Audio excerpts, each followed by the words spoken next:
queda simplemente callado y obedece. Algo así es vivir toda la vida delante de la presencia de Dios.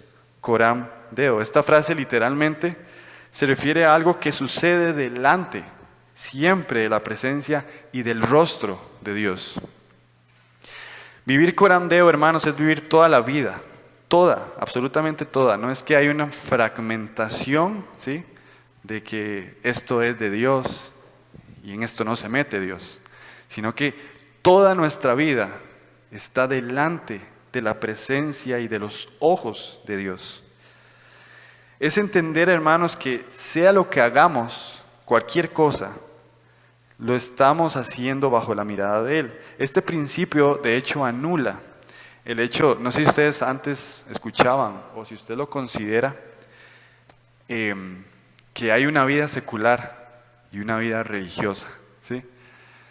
Realmente, en el concepto como tal, es cierto, hacemos cosas seculares, pero no quiere decir que en esas cosas seculares Dios no esté presente o nos está observando. ¿Amén?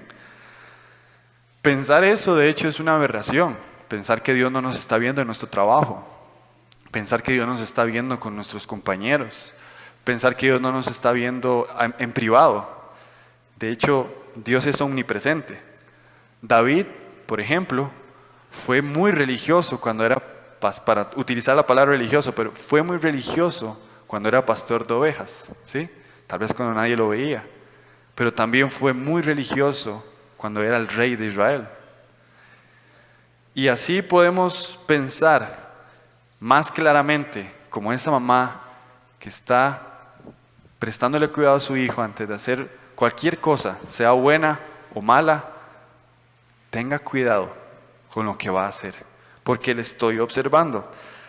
De hecho, hermanos, el Coram Deo, o la introducción del Sermón del Monte con las bienaventuranzas, podría decir que es un modelo, y esto lo hablamos en el sermón pasado, de una fe genuina, una fe ejemplar, como que si alguien entendiera este concepto de Coram Deo. ¿Ustedes creen que nuestras vidas serían iguales si entendiéramos en todo momento que estamos Coram Deo, delante del rostro de Dios? David nos decía la semana pasada, imagínense qué haría Jesús en X situación. Si usted está a punto de tomar una decisión, ¿qué haría Jesús? ¿Qué haría usted con la próxima decisión que tiene que tomar si sabe que Dios está ahí, escuchando y viendo? Ahora, Mateo 5, hermanos, habla sobre las bienaventuranzas. Vamos a Mateo 5, verso 13. Vamos a ver en estos versos cómo compara la vida Jesús de un hombre bienaventurado con la sal y la luz, como lo decía David hace unos instantes y como lo leyó. Dice, ustedes son la sal de la tierra, pero si la sal se ha vuelto insípida, ¿con qué se hará salada otra vez? Ya no sirve para nada, sino para ser echada afuera y pisoteada por los hombres. Verso 14, ustedes son la luz del mundo. Una ciudad situada sobre un monte no se puede ocultar, ni se enciende una lámpara y se pone debajo de una vasija, sino sobre el candelero y alumbra a todos los que están en la casa. Hermanos, aquí el principio es, recuerden que el Sermón del Monte, y lo vamos a ver muy claramente en los siguientes versículos, es una crítica directa y descarada ante el sistema de fariseos y cómo ellos predicaban e interpretaban la ley, ¿ok? Jesús viene y inicia un sermón, es un sermón como este sermón, con las bienaventuranzas, ¿ok?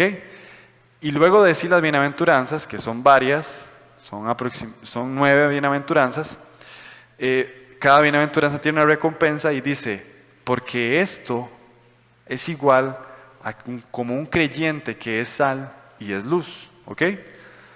Entonces, el principio aquí es que un hombre regenerado, ¿sí?, es sal, la sal preserva. Un hombre regenerado es luz, la luz alumbra, inevitablemente. Es decir, no podemos evitar, si el Señor nos ha transformado, tener obras que agraden al Señor. Es algo que es inevitable. ¿Ok?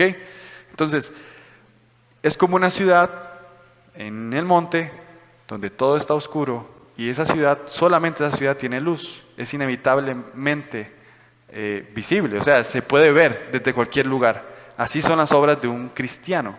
Un cristiano inevitablemente obra para bien y es luz. ¿Ok? Debería ser la lógica. Y entonces concluye Mateo 5:16 diciendo, bueno, concluye este extracto diciendo lo que para mí es la mayor bienaventuranza de nosotros, los creyentes. Dice, así brille la luz de ustedes delante de los hombres, para que vean, observen, sea notorio las buenas acciones y glorifiquen a su Padre que está en los cielos. Hermanos, la mayor bienaventuranza que usted y yo tenemos es que antes éramos enemigos de Dios y ahora podemos glorificarlo. ¿Cómo es eso posible? Si somos enemigos de Dios y ahora podemos glorificarlo, ¿cómo puede pasar eso si no es que el Señor nos haya transformado? Las buenas obras, entonces, son la evidencia de un hombre bienaventurado. Su mayor premio, a pesar de ser enemigo de Dios, es que ahora glorifica a Dios y demuestra a los demás tal actitud. En otras palabras, nuestra vida debe glorificar a Dios con obras, las cuales funcionan como testimonio para que otros vengan a Cristo. Noten que en nuestro texto base de Mateo 6:1 habla de una recompensa, ¿sí? De hecho, si lo volvemos a leer, dice, cuídense de no practicar su justicia delante de los hombres para ser vistos por ellos. De otra manera, no tendrán recompensa de su Padre que está en los cielos. Aquí se puede tratar de dos cosas, del reino que está inaugurando el Señor o del cielo eterno. Nosotros vamos a entenderlo a la luz del día de hoy, que es el cielo eterno. Amén. Es importante ver que las bienaventuranzas también tienen recompensa, al igual que esta. Los pobres en espíritu, de ellos es el reino de los cielos. Los que lloran van a ser consolados. Los humildes heredarán la tierra. Los que tienen hambre y sed de justicia serán saciados. Los misericordiosos recibirán misericordia. Los que procuran la paz serán llamados hijos de Dios, y los que han sido perseguidos por causa de la justicia, de ellos es el reino de los cielos.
Aquí lo proyectan.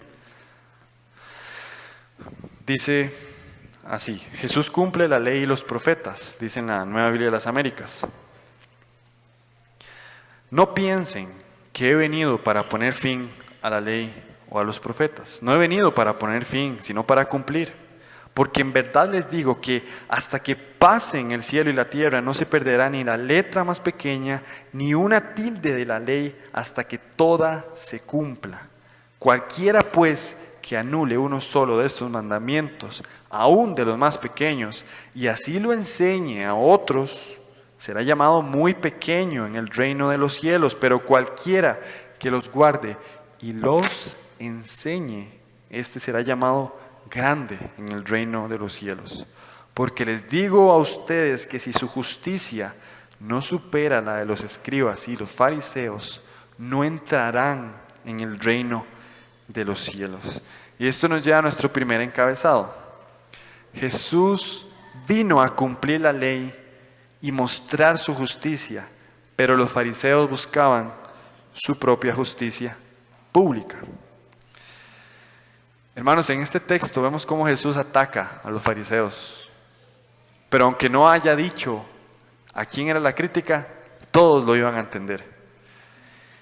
Jesús estaba preparando un terreno para empezar a demostrar a la audiencia una interpretación correcta de la ley. ¿Ok? Había una interpretación en aquel momento, no sé si ustedes recuerdan, a los fariseos que vivían en ceremonias, guardando leyes derivadas de la ley perfecta de Dios. Por ejemplo, ellos tenían la ley del pan sin levadura, tenían la ley de ojo por ojo, diente por diente, y así eran cualquier cantidad. De hecho, David había mencionado la cantidad, ahorita no la preciso en este momento, pero eran muchas leyes. Y Jesús lo que está preparando es lo que va a decir más adelante con respecto a lo que significaba cada punto de la ley que ellos más atesoraban. ¿Ok? O lo que se ha dicho anteriormente como el corazón de la ley. Entonces, cuando se refiere a que Él viene a cumplir la ley y los profetas, este verso, hermano, no solo apunta a que Cristo es el cumplimiento mismo de la ley. De hecho, es impresionante, hermanos, una de las mayores evidencias de nuestra fe, de su fe y mi fe, es como las profecías se han cumplido todas. ¿Sí? Usted lee Isaías 53 y ve cómo Jesús lo describe perfectamente, y eso estuvimos predicando también hace varios días. Cómo la ley se cumple, tilde y coma, en Jesús. Este verso, hermanos, cuando se menciona la ley y los profetas, Jesús está teniendo en mente el Antiguo Testamento, la antigua ley. Pero no quiere decir que Jesús va a traer una nueva revelación, ¿sí? Jesús no trajo una nueva revelación al mundo, simplemente vino a cumplir la ley. Era algo novedoso las enseñanzas, sí, porque nunca se había enseñado así, pero Cristo viene a cumplir la ley. Así que nosotros podemos estar seguros de que Dios cumple lo que dice. Por ejemplo, Dios va a volver por su pueblo. Amén. Yo no sé si usted lo cree. Y de hecho en Misioteca hace unos sábados estábamos hablando sobre las diferentes posiciones escatológicas. Y concluimos, hermanos, lo importante es que el Señor va a volver por su iglesia. Y lo creemos así. ¿Cómo? Solo el Señor sabrá. Y también decíamos que fijo va a ser de alguna forma como cuando Jesús vino, ¿sí? Que los discípulos decían, ya entiendo, así era.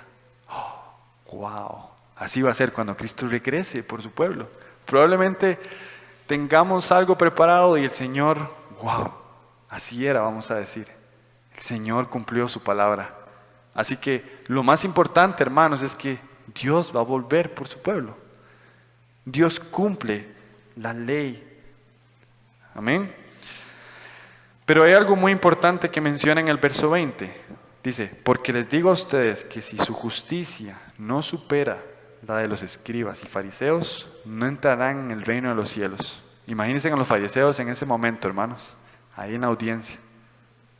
Pero, ¿qué le pasa a este igualado? ¿Cómo? Y nosotros somos los más justos que hay aquí, que parió mamá. por favor, ¿cómo nos va a decir eso? Si más bien tienen que ser como nosotros. Nosotros más bien damos testimonio de que son salvos. Hermanos, anular los mandamientos de Dios es lo mismo, o lo que se refiere a ese texto, a ser hipócrita. ¿Ok? Por ejemplo, yo le puedo prohibir a Leonardo que no coma queque de chocolate. ¿Sí? De hecho, ahorita les tenemos prohibido varios alimentos a Leo. Pero hay veces que estamos en la mesa, hermanos, y nosotros estamos comiendo lo que él no puede, y él está. Y digo yo, qué bárbaros, ¿verdad? Deberíamos de no estar haciendo esto. Eso es lo mismo de hipocresía. Así estaban los fariseos. Aunque no era público lo que en sus corazones existía, ellos decían a los demás que hicieran, pero ellos no lo cumplían. Ese es el punto. Cuando nosotros predicamos el Evangelio, la ley de Dios, pero en instantes, hermanos, nuestras acciones y nuestras formas de actuar incumplen lo que hemos predicado y lo que hemos dicho. Así muchas veces actuamos nosotros en nuestro día a día. Esto es lo mismo que predica Pablo en Romanos 2. Romanos 2:17 dice, pero si tú que llevas el nombre de judío, aquí Pablo está atacando a los judíos, porque les decían que a todos que tenían que circuncidarse para ser salvo. Entonces, Pablo les entra con todo. Recuerden que Pablo era fariseo, perseguía a la iglesia, así que él entendía muy bien el pensamiento de los fariseos. Y les dice, pero si tú que llevas el nombre de judío y te apoyas en la ley, que te glorías en Dios y conoces su voluntad, que apruebas las cosas que son esenciales siendo instruido por la ley y te confías en que eres guía de los ciegos, luz de los que están en tinieblas, instructor de los necios, maestro de los faltos de madurez, que tienes en la expresión de la ley misma el conocimiento y de la verdad, tú pues que enseña a otros, no te enseñas a ti mismo. Tú que predicas, no se debe robar, robas. Tú que dices que no se debe cometer adulterio, adulteras. Tú que predicas tú que abominas a los ídolos, saqueas templos. Tú que te jactas de la ley, violando la ley, deshonras a Dios. Porque tal como está escrito, el nombre de Dios es blasfemado entre ustedes, entre los gentiles, por causa de ustedes. Y el verso 28 dice, porque no es judío el que es exteriormente, ni la circuncisión es la externa en la carne, pues es judío el que lo es interiormente, y la circuncisión es la del corazón por el espíritu, no por la letra, la alabanza del cual no procede de los hombres, sino de Dios. En otras palabras, Jesús está diciendo, no es como nosotros o los fariseos, en ese caso, luzcan por fuera, sino es como su corazón está coram Deo, delante de Dios. Es por esa hipocresía, hermanos, que de los fariseos que Jesús nos llama a ser más justos que ellos, no por nuestros propios méritos, porque, hermanos, seamos sinceros, muchas veces, es más, nacemos, diría yo, siendo fariseos. ¿Sí? Estamos siendo fariseos, estamos en fariseos en, ¿cómo se dice? En corrección, ¿verdad? Hermanos, todos traemos esta naturaleza de querer justificarnos o de querer aparentar bien ante los demás, pero ocultar toda nuestra iniquidad y no mostrarla a los demás. No ser humildes como el bienaventurado, no llorar como el bienaventurado. Hermanos, hoy yo puedo enseñar la palabra de Dios aquí y decir muchísimas cosas bonitas, pero como esté mi corazón delante de Dios, es lo que Él ve. Amén. No está viendo qué bonita ahí sentada en la iglesia. Hermanos, sí, el Señor aquí nos habla y nos debe de redarguir y reprender. Como decía el sermón pasado, esa es la función de la palabra, reprendernos, redarguirnos, si no estamos perdiendo tiempo, ¿sí? Pero ahora, ¿qué hacemos? Nos arrepentimos, de verdad estamos dolidos por nuestro pecado. Los fariseos se encargaron de poner cargas muy pesadas ante los hombres del pueblo, pero ellos no cumplían los estatutos. Entonces, hermanos, a partir de este momento y los textos que siguen, vamos a ver cómo critica Jesús punto por punto la ley, más bien la interpretación de la ley de los fariseos. Y esto nos lleva a nuestro segundo encabezado, que se titula Ustedes han oído, pero yo les digo. Cuando ustedes, o cuando leamos en adelante, hermanos, ustedes han oído, Jesús está refiriendo a los fariseos y lo que ellos han dicho. Pero yo les digo, es lo que Jesús está interpretando correctamente la ley, es cuando Él la interpreta de forma correcta. Como les dije anteriormente, Jesús no está trayendo una nueva revelación. Jesús está diciendo lo que realmente quiere producir la ley en los hombres. ¿Amén? Eso es lo que Jesús está buscando. Está buscando que entienda la audiencia lo que la ley significa realmente y cómo eso se ve en un hombre bienaventurado, en un hombre que vive coram Deo. Así que vamos a ver esta parte, los 10 mandamientos. Mateo 5, hermanos, verso 21. Dice, ustedes han oído que se dijo a los antepasados, no matarás, y cualquiera que cometa homicidio será culpable ante la corte. Pero yo les digo que todo aquel que esté enojado con su hermano será culpable ante la corte. Y cualquiera que diga insensato a su hermano será culpable ante la corte suprema. Y cualquiera que diga idiota será merecedor del infierno de fuego. Por tanto, si estás presentando tu ofrenda en el altar y allí te acuerdas que tu hermano tiene algo contra ti, deja tu ofrenda allí delante del altar y ve, reconcíliate primero con tu hermano y entonces ven y presenta tu ofrenda. Ponte de acuerdo pronto con tu adversario, de forma rápida, mientras vas con él por el camino. No sea que tu adversario te entregue al juez y el juez al guardia y seas echado a la cárcel. En verdad te digo que no saldrás de allí hasta que hayas pagado el último centavo. Aquí el Señor va a interpretar correctamente parte del decálogo o los 10 mandamientos. Y aquí yo quisiera contarles una historia, porque hace varios años, venimos varios de los jóvenes que aún estamos aquí, entramos por ahí, veníamos a un curso de evangelismo, dado por este señor que está aquí sentado. Y evidentemente queríamos prepararnos para evangelizar. Y David tenía aquí mismo, tenía los 10 mandamientos escritos en una pizarra. Y nos pregunta, ¿para qué nos sirven los 10 mandamientos? ¿Nos sirve realmente para predicar el evangelio? Y nosotros, muy inseguros, ¿verdad? Realmente no sabíamos. Y eso a mí me dio mucha pena en ese momento. Pero la mayoría de nosotros dijimos, no hombre, yo no, ya no, ahora todo es amor, ahora todo es gracia y perdón. ¿Cómo vamos a traer los 10 mandamientos? Y pues bueno, no sabíamos más bien que en ese momento nosotros íbamos a ser evangelizados. Y en ese momento nos volvimos muy hábiles. Realmente el curso fue una bendición para todos nosotros y pudimos entender la esencia de los 10 mandamientos.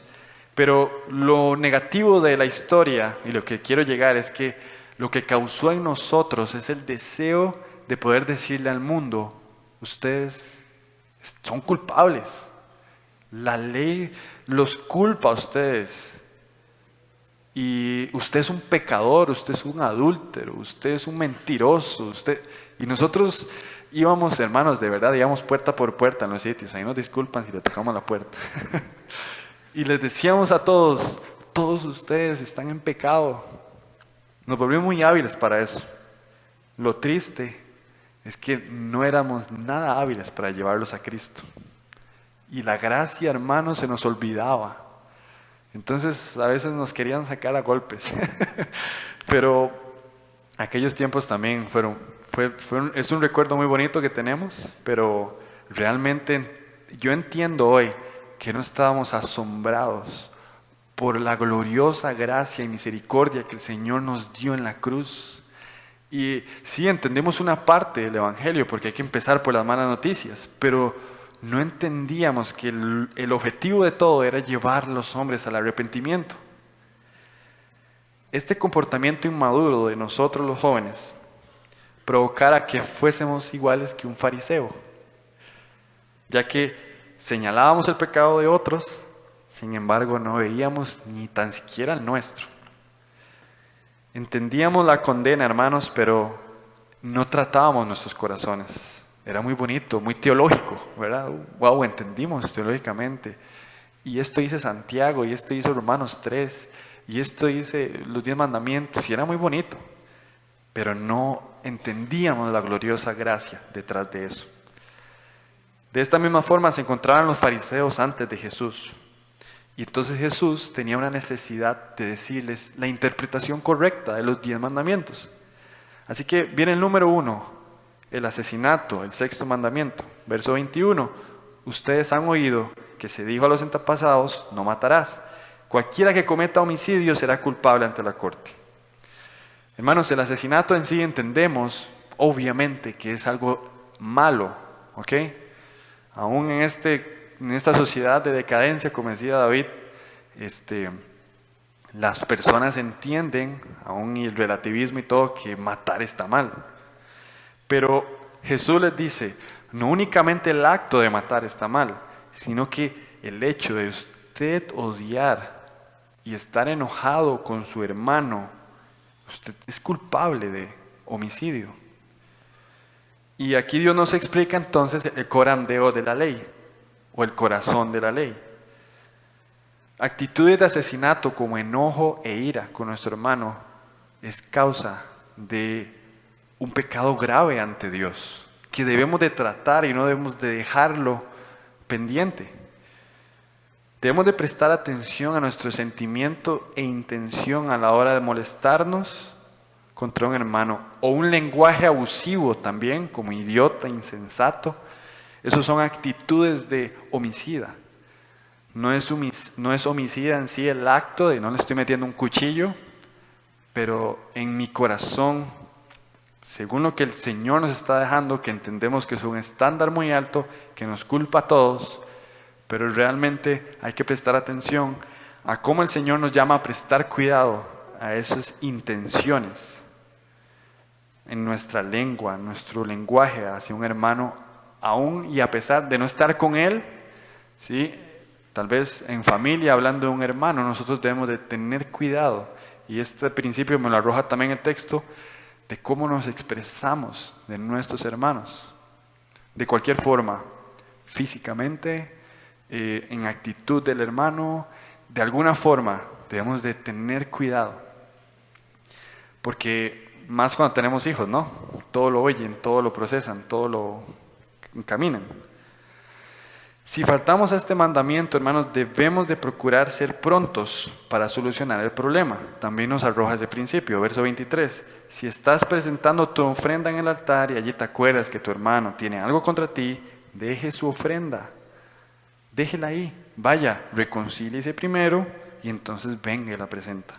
Ponte de acuerdo. Esto probablemente Jesús lo está diciendo porque los fariseos vivían en un constante pleito. No únicamente por partidos políticos entre saduceos, fariseos, celotes, sino también que ellos incitaban al odio. De hecho, se enseñaba que debían de odiar a los enemigos. Y el Antiguo Testamento es claro en que más bien no. No vamos a ahondar en los textos, pero el Antiguo Testamento es claro de que nuestros enemigos incluso debemos de considerarlos, y más el Nuevo, ¿verdad? Así que, hermanos, debemos de procurar entonces, trayendo la aplicación al día de hoy, estar bien con todos si depende de nosotros. Esto es un principio, es uno de los principios más claros que tenemos en las Escrituras. Pero siempre intentamos evitar incomodarnos, ¿cierto? Es como incómodo o no es bonito el hecho de tener algo con nuestro hermano e irlo a resolver, es como incómodo. Pero la Biblia nos llama a que sea pronto. pero de alguna forma a veces nos creemos como que muy sabios, más que la Biblia, ¿verdad?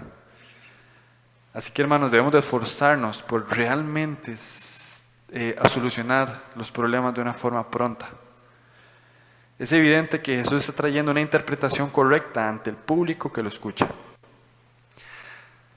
Hermanos, el contexto en el cual Jesús está diciendo esto es muy complejo.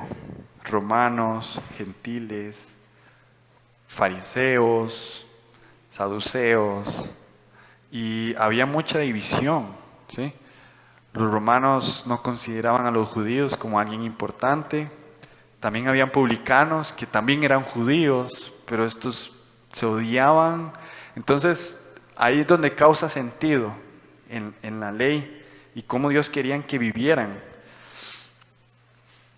Ahora, número 2, y en este vamos a adentrarnos más. De hecho, no vamos a adentrarnos en todo, porque Jesús sí trata bastantes cosas y no nos daría chance, pero vamos a centrarnos solamente en 3. Número 2, el adulterio. 7º mandamiento. Ustedes han oído, verso 27, que se dijo, no cometerás adulterio. Pero, ahí viene el corandeo, el corazón de la ley, yo les digo que todo el que mire a una mujer para codiciarla ya cometió adulterio con ella. Si tu ojo derecho te hace pecar, arráncalo y tíralo. Si ustedes prestan atención, hermanos, siempre hay un señalamiento al pecado en la ley en sí, viene la interpretación correcta y luego Jesús dice, así se soluciona. Aunque aquí es radical y es en sentido figurado, lo que está diciendo es que debemos de ser radicales a la hora de cortar con ese pecado. No va a venir chueco usted el siguiente domingo. Así que si tu mano derecha te hace pecar, córtala y tírala, porque te es mejor que se pierda uno de tus miembros, si no todo tu cuerpo se vaya al infierno. ¿O es que acaso amamos más el codiciar y el observar con atención antes de cortar con raíz? ¿Será que el cristiano ya no peca? Es decir, viene y se hace cristiano y ya no lucha con el adulterio o con la lujuria, para decirlo en un término mejor. No, hermanos, evidentemente siempre vamos a luchar con esto, pero debemos de ser radicales en cómo tratar ese pecado. Es lo que Jesús está tratando de interpretar. Este texto, entonces, hermanos, nos trae, y yo quiero aquí desarrollar más que todo el adulterio, porque realmente es uno de los pecados que más ataca a la iglesia, líderes también de la iglesia, y familias, cómo las destruye. Mateo 15 habla sobre esto. Mateo 15, verso 10, Jesús dice que lo que contamina al hombre realmente es lo que está dentro y no lo que está afuera. Dice el verso 11, no es lo que entra en la boca lo que contamina al hombre, sino lo que sale de la boca. Esto es lo que contamina al hombre. Entonces, acercándose a los discípulos, le dijeron, ¿sabes que los fariseos se escandalizaron cuando oyeron tus palabras? Pero él contestó, toda planta que mi Padre Celestial no haya plantado será desarraigada. Déjenlos, son ciegos, guías de ciegos. Y si un ciego guía a otro ciego, ambos caerán al hoyo. Entonces Pedro dijo a Jesús, explícanos la parábola. Jesús les dijo, ¿también están ustedes faltos de entendimiento? ¿No entienden que en todo lo que entra en la boca va al estómago y luego se elimina? Pero lo que sale de la boca proviene del corazón, y eso es lo que contamina al hombre. Porque del corazón provienen malos pensamientos, homicidios, adulterios, fornicaciones, robos, falsos testimonios y calumnias. Estas cosas son las que contaminan al hombre, pero comer sin lavarse las manos no contamina al hombre. Aquí Jesús otra vez, atacando una mala interpretación de la ley de los fariseos, está diciendo, es que esa costumbre de lavarse las manos realmente no es lo que contamina al hombre, es lo que está dentro del corazón. Así que cuando usted lucha con todos estos pecados, está luchando con su propia iniquidad, ¿sí? Cuando luchamos contra el adulterio, cuando luchamos contra los robos, estás luchando contra tu propia naturaleza. Por eso es que ocupas ayuda, no puedes solo, ocupas la ayuda de la palabra. Así que cuando un hermano también se ha hallado en una falta, entienda que él está luchando contra su propia iniquidad, al igual que su iniquidad, la que está dentro suya. Así que debemos de considerar también y ayudar al hermano a poder que identifique lo que está contaminando su corazón, o más bien lo que su corazón está emanando en ese momento. El fariseo entonces estaba prestando más atención a cosas de poca importancia ante su propio corazón, que es el punto con el que iniciamos. Nuestra maldad y pecados provienen de dentro, hermanos, pero a veces no estamos muy conscientes de eso. A veces le echamos mucha culpa a otro montón de factores y realmente somos nosotros mismos, ¿sí? Muchas veces echamos culpa por situaciones que probablemente son consecuencias de nuestro pecado y le echamos la culpa a todos los demás, como si fuera culpa de todos los demás lo que estoy pasando en este momento. Y así muchísimas situaciones que podríamos ilustrar. Pero también, hermanos, hay que ser conscientes. Sí, nuestro corazón es malo, pero Dios quiere que ese corazón se purifique. Y la devoción agradable hacia Dios es lo que Él nos está solicitando. Si ustedes prestan atención, Dios nos está solicitando una vida de devoción delante de Él. Corandeo nuevamente. El problema es cuando realmente nos creemos muy buenos y capaces de luchar contra nuestros pecados con un corazón no sincero y un corazón no humilde delante de un Dios que conoce nuestro corazón. Dios conoce nuestro corazón y eso nos debe de causar mucho temor, porque es malo. Pero Dios quiere que ese corazón sea por entero a Él. Mi corazón, su corazón. El adulterio, hermanos, contamina aún más, que entra por los ojos, el corazón de los hombres. De hecho, este pecado del adulterio, en sí el acto en Levítico 20:10, no lo vamos a leer, era destinado a la muerte. No únicamente para el hombre, sino también para la mujer. Actualmente todos nosotros estamos expuestos, como lo hemos dicho, a ser adúlteros de corazón. De hecho, como decía hace unos instantes, ese es uno de los mayores pecados que destruye familias y destruye iglesias. Y, por ejemplo, si nosotros vemos ejemplos de adulterios o de la palabra adúltero en la palabra, vamos a ver dos. De hecho, la mujer adúltera es un ejemplo en Juan 8, en donde los discípulos estaban dispuestos a demostrar cuán preocupados ellos estaban por la santidad, por la justicia, trayendo en vergüenza hasta el mismo templo, delante de Jesús, a una pobre mujer sorprendida en adulterio. Nada más imagínense en esa escena, porque el texto dice que fue sorprendido en el acto mismo, ¿sí? Probablemente venía semidesnuda, no se sabe, seguro la taparon, la traen delante de Jesús, que Jesús está tranquilo muy de mañana en el templo, y querían probarlo, pero están utilizando a una mujer, a una persona que es imagen de Dios, la están avergonzando. Entonces ahora el acto sexual únicamente es solo una mujer, no había un hombre. ¿Por qué no llevaron al hombre también? Aquí vemos también el contexto de aquel momento. Entonces, en el verso 8 de Juan 8 dice: pero Jesús fue al monte de los olivos, al amanecer vino otra vez al templo, y todo el pueblo venía a él, y sentándose les enseñaba. Los escribas y los fariseos, otra vez, le trajeron a una mujer sorprendida en adulterio, y poniéndola en medio. Y como vimos anteriormente, la ley culpaba a los dos. Ahora, hay un aspecto importante.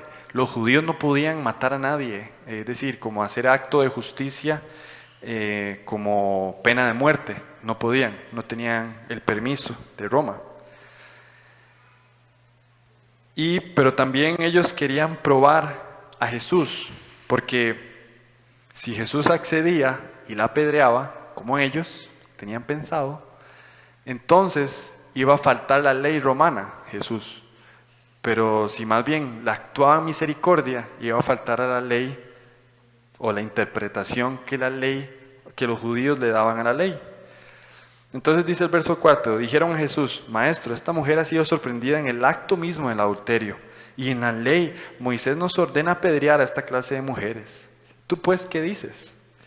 Decían esto poniendo a prueba a Jesús para tener de qué acusarlo, pero Jesús se inclinó y con el dedo escribía en la tierra.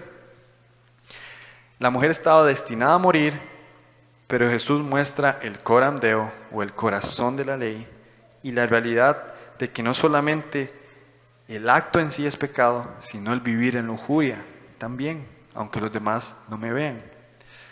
Todos son culpables entonces de este pecado, verso 7. Pero como insistían en preguntar, Jesús se enderezó y les dijo: el que de ustedes esté sin pecado, sea el primero en tirarle una piedra. E inclinándose de nuevo, escribía en la tierra, y al oír ellos esto, se fueron retirando uno a uno, comenzando por el de mayor edad, y dejaron solo a Jesús y a la mujer que estaba en medio. Y enderezándose Jesús le dijo: Mujer, ¿dónde están ellos? ¿Ninguno te ha condenado? Ninguno, Señor, respondió ella. Entonces Jesús le dijo: yo tampoco te condeno. Vete y vea cómo el Señor está preocupado de una vida de devoción. Vete y desde ahora no peques más.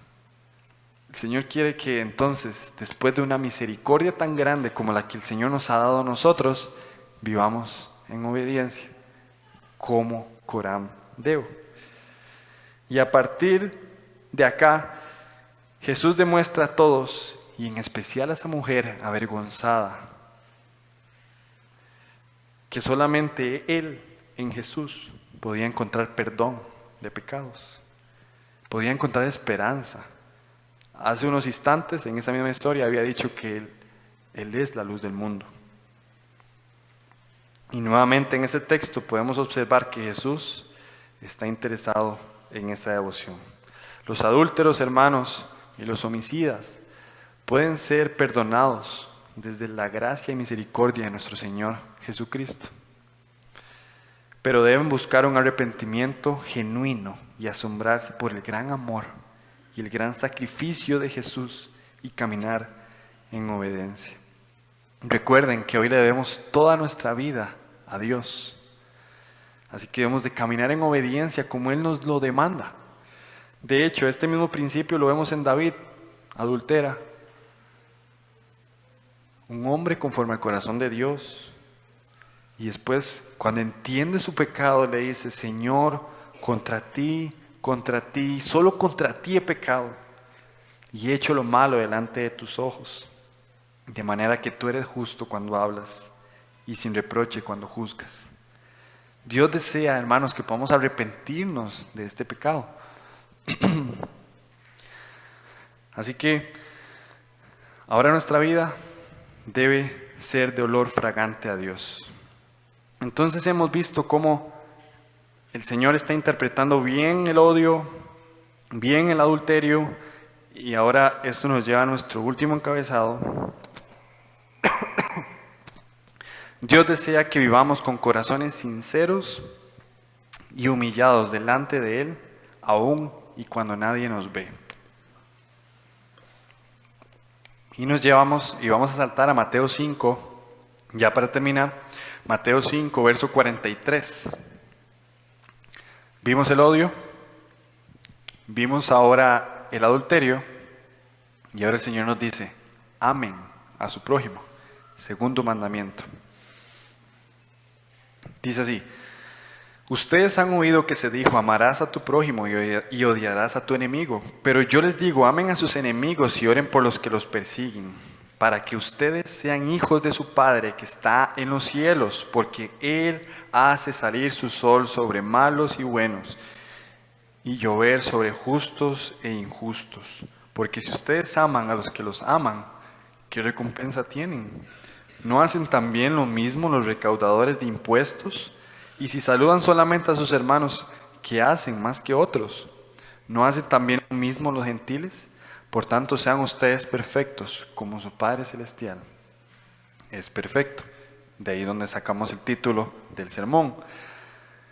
Hermanos, los fariseos eran muy hipócritas. a tal punto que ellos se cruzaban de cera, dicen en el texto que ya lo vamos a leer más adelante, para no cruzarse con aquellos que podían contaminarlo.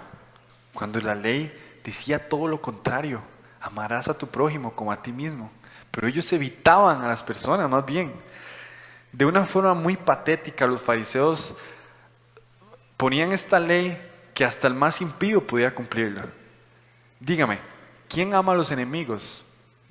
Nadie. Eso es algo sobrenatural. Pero los fariseos más bien lo veían como algo muy santo y puro, ¿no? Más bien no hay que juntarnos con esos impíos.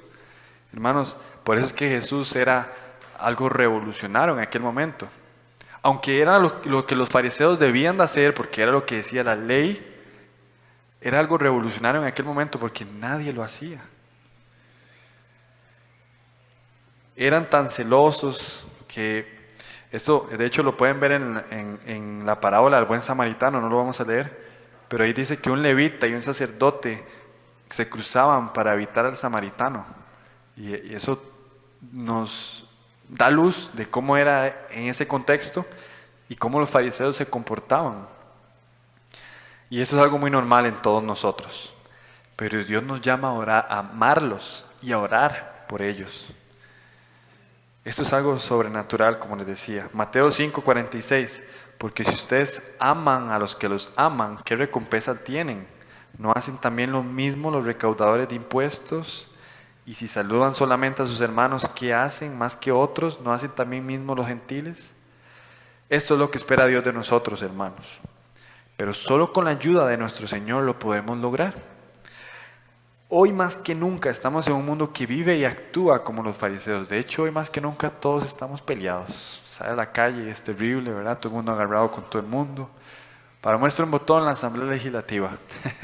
¿Sí? Hermanos, son los mayores fariseos. No, mentira, no. Nosotros somos los mayores fariseos. Pero bueno, dicho sea de paso, le invito a que se informe. Viene un año demasiado turbulento. Así que es necesario estar atentos a todo lo que pasa. Yo sé que no es nada atractivo, hermanos, pero es nuestra responsabilidad. Así que, hermanos, demostrando apariencia engañosa a los fariseos, las cuales está muy lejos de lo que el Señor quiere para nuestras vidas y la iglesia, hoy Jesús nos llama la atención de que nuestra vida luzca transformada. ¿Cómo podemos lograr esta hazaña de amar a nuestros enemigos, amar a aquellos que me hicieron daño? Únicamente entregándoselo a aquel de quien es la venganza, como lo dice en el Antiguo Testamento. Dejen en la venganza a Él. Esto, hermanos, yo lo digo, pero realmente es algo sobrenatural y es lo que nos manda el texto: amar a aquellos que son nuestros enemigos. Y tal vez usted puede pensar en alguien que le ha hecho daño, ciertamente, y siente ese rencor y ese dolor, pero si usted se lo entrega esa situación al Señor, como dice el texto, Él va a interceder por eso también. Incluso puede compartírselo usted a algún hermano y va a ver cómo el Señor va a tratar su corazón. Debemos de esforzarnos por hacer esto. Sí, ahí estamos. Mateo 5:48, por tanto sean ustedes perfectos como su Padre Celestial es perfecto. ¡Wow! ¿Podemos ser perfectos nosotros? Es evidente que hoy no podemos perfectamente obedecer la ley de Dios. De hecho, es imposible, hermanos, para pecadores caídos ser perfectos. La ley demanda perfección. Santiago 2:10 dice: porque cualquiera que guarda toda la ley pero falla en un punto se ha hecho culpable de todos. ¿Cómo vamos a ser perfectos si fallamos día a día a esa ley? Ningún pecador puede estar a la altura, y este es el punto de hoy. Ningún pecador puede estar a la altura de esta demanda que Jesús está haciendo en el Sermón del Monte. Porque Él es la luz del mundo. Solo Él puede cumplir semejante hazaña. Él es Dios. Nuestra propia justicia nunca puede ser lo bastante buena. Necesitamos desesperadamente la justicia perfecta que Dios da a los que creemos en Él. Pero debemos de cuidarnos de actuar como esos fariseos que personifican la falacia central en como todas las religiones humanas. De hecho, la mayor falacia de todas las religiones que no son verdaderas, de hecho se dice que solo hay dos religiones, la que somos salvos por gracia, que es la verdadera, únicamente por Cristo, y todas las demás que dicen que hay que hacer algo para ser salvos. Romanos 10 dice, porque ignorando la justicia de Dios y procurando establecer la suya propia, se han sujetado a la justicia de Dios. Porque el fin de la ley es Cristo, para justicia a todo aquel que cree. Hermanos, si usted se pone a ver, todos estamos demasiado inquietos por demostrar nuestra propia justicia, como si ya no tuviésemos suficientemente a Cristo, como si ya no fuera suficiente eso. Y usted va afuera y todo el mundo le va a decir que yo soy bueno, yo soy justo, yo merezco el cielo. Todos establecen esa propia justicia. Pero recuerden que el fin de la ley es Cristo. Únicamente en Él tenemos la salvación. Cuidemos, hermanos, nuestras actitudes de fariseo. Porque recuerde, somos fariseos. Pequeños fariseos. Cuídense de adornar su fe con muchas actividades, con muchos ministerios y no ocuparse de su corazón. Hermano, cuídese de que su corazón engañoso no le esté permitiendo humillarse ante sus hermanos e ir a pedir perdón. Cuídese de señalar sin misericordia el pecado de otros, sin antes ocuparse de los suyos. Cuídese de ser orgulloso y no solicitar ayuda. Y considerar que su propia justicia es suficiente antes de apelar a lo que el Señor nos ha dado como medios para ser santificados, como la comunión bíblica y la iglesia. Que Dios nos ayude, hermanos, a ver a Cristo como nuestra única salida ante nuestra naturaleza pecaminosa y nuestra naturaleza errante con la cual tenemos que lidiar en esta tierra.